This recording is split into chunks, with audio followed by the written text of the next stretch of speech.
서울의 논평. 살인마 SBS의 조국 전 장관 관련 허위 보도는 명백한 범죄다.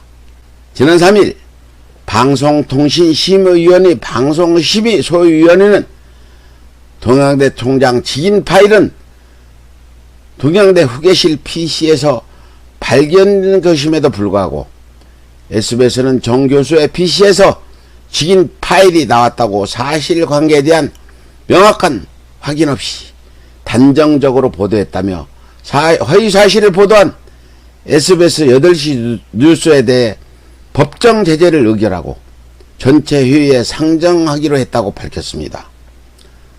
공신력이 옅은 종편도 아닌 지상파 방송 SBS가 국가의 운명에 달린 검찰개혁을 두고 그것도 조국 장관 일가에 대한 국민의 관심이 고조된 시기에 명확히 확인되지 않은 가짜뉴스를 의도적으로 보도함으로써 국민 여론을 왜곡하는 대사기극을 벌였던 것입니다.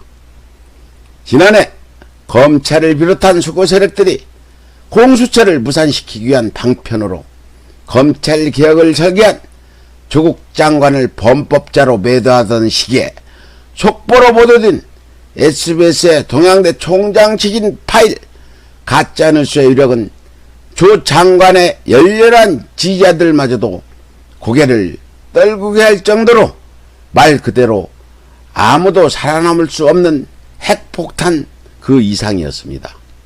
당시 대한민국 국민 그 누구도 나라의 방송을 대표하는 3대 지상파 방송사 중 하나인 SBS가 아무런 검증 절차도 없이 이처럼 핵폭탄급 오보를 무분별하게 보도했을 것이라고는 상상조차 할 수도 없었을 것입니다.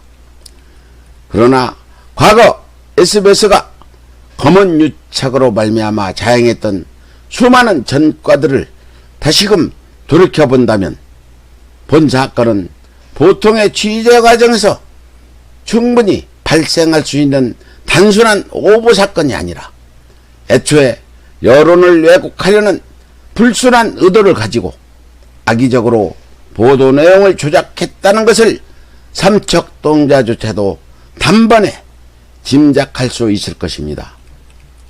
2009년 5월 SBS가 보도한 노무현 전 대통령의 눈뜨는 시에는 검찰과 SBS가 공모에 기획했던 가짜 뉴스였으며 결국 노무현 대통령을 죽음으로 내몰고야 말았습니다. 또한 SBS는 2017년 대선을 코앞에 두고 당시 문재인 대통령 후보가 세월호에 연관된 음모를 꾸민 것처럼 가짜뉴스를 보도해 선거 막판 표심을 요동치게 만들었습니다. 이처럼 사이비 방송 SBS는 소기의 정치적 목적을 달성하기 위해 미리 자신들의 관계에 입각한 가짜뉴스를 기획하고 증언 등 사실관계를 조작해서는 허위로 점철된 의혹들을 주요 뉴스 시간에 실시간으로 반복 보도함으로써 계획적으로 여론을 왜곡시켜온 것이었습니다.